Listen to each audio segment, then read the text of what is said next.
Hi everyone! In this video I will show you how to reset HP Envy 6120E and restore its factory settings. Make sure your printer is powered on and the display is awake. If the display is sleeping, just tap somewhere to wake up the display, and you need to be on the home screen.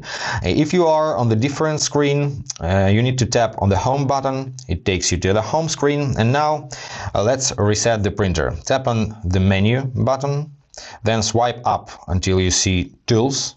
Tap on that. Go to Maintenance and tap on Restore.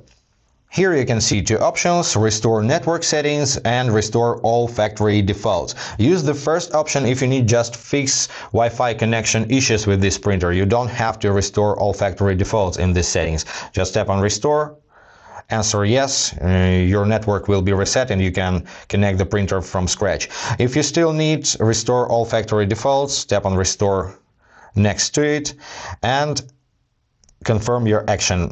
Remember, in this case you will need to set up this printer from scratch like it's new. You will need to print alignment page, set date and time, and so on. So I won't reset my printer for this time. Just tap on Restore and your printer will be reset.